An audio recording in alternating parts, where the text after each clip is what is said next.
अस्सलामुअलैकुम नाज़रीन, इस वक्त मैं आपके लिए लच्छेदार और मज़ेदार पकौड़ों की रेसिपी लाई हूँ। आप लोगों को ये बहुत पसंद आएगी। इसके इंग्रेडिएंट्स जो हैं वो मैं आपको अभी बता देती हूँ। वहीदास मेन्यू में आपको वेलकम कहती हूँ। मेरे साथ रहने के लिए बहुत शुक्रिया। ये मैंने 1.5 कप बेसन लिया है, 1 चम्मच मैंने नमक लिया है, 1.5 चम्मच मैंने सुरख मिर्च दड़ा ली है और 1 चम्मच मैंने ज़ीरा लिया है और 1.5 चम्मच मैंने इसमें अनारदाना डाला है। और ये अनारदाना, नमक, दड़ा मिर्च, ज़ीरा और खुश्क धनिया है। ये सब्ज़ मिर्चें हैं, ये सब्ज़ धनिया है और ये सब्ज़ प्याज है।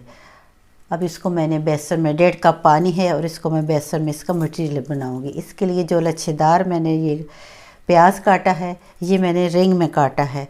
इससे पकोड़े बहुत मज़ेदार बनेंगे। और आलू जो मैंने बनाए हैं, इसके लिए तैयार किए हैं, वो बहुत बारीक काटे हैं। मोटे आलू कभी भी इसमें नहीं डालिएगा क्योंकि ये क्रिस्पी इसीलिए होंगे जब आप इसको बारीक करेंगे। इस तरफ मैंने ऑयल रख दिया है जो कि गर्म हो रहा है। ऑयल को हमने ज़्यादा गर्म नहीं करना है, इसकी फ्लेम जो है हमने मीडियम रखनी है। अब आप देखेंगे कि इसकी फ्लेम को मैंने मीडियम रखा है और इसमें पकोड़े डाल रही हूँ। ये आहिस्ता आहिस्ता इसमें सुर्ख होंगे। नाज़रीन, मैंने जो अपनी पहली वीडियो डाली है ज़र्दे की, आप लोगों ने उससे बहुत अप्रिशिएट किया है, बहुत पसंद किया है, लाइक किया, शेयर किया। आप लोगों का साथ देने का बहुत शुक्रिया।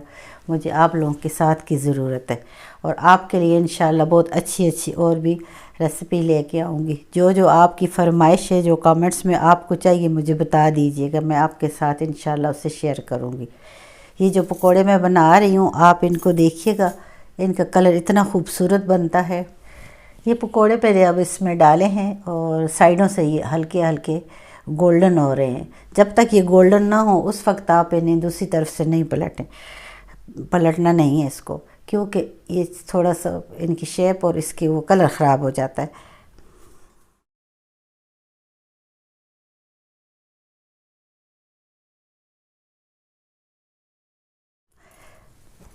अब ये गोल्डन हो चुके हैं और इनको मैंने पलट दिया है। आप देखेंगे कितना खूबसूरत कलर इनका आ गया है। और जिन पकौड़ों को पहले डाला है उन्हें पहले पलटना है, जिनको बाद में डाला है उन्हें बाद में, क्योंकि उस तरह इनका कलर एक जैसा हो जाता है। जब आप इनको पलट लेंगे और फिर आप देखिएगा कि इनका कलर सबके एक जैसा बिल्कुल बराबर इक्वल है।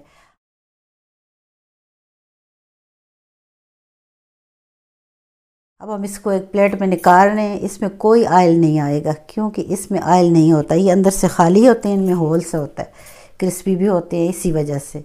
तो ये मैंने आप निकाल दिए हैं। प्लीज़ आप मेरे चैनल को सब्सक्राइब करें और आपका मेरे साथ देने का बहुत शुक्रिया। और ये चटनी जो मैंने बनाई हुई है ये बहुत ही मज़ेदार है। किसी वक्त इसकी रेसिपी मैं आप लोगों को बताऊंगी क्योंकि ये बहुत स्पेशल है और इन पकौड़ों के साथ बहुत अच्छी लगती। मेरे साथ रहने का शुक्रिया। अल्लाह हाफ़िज़।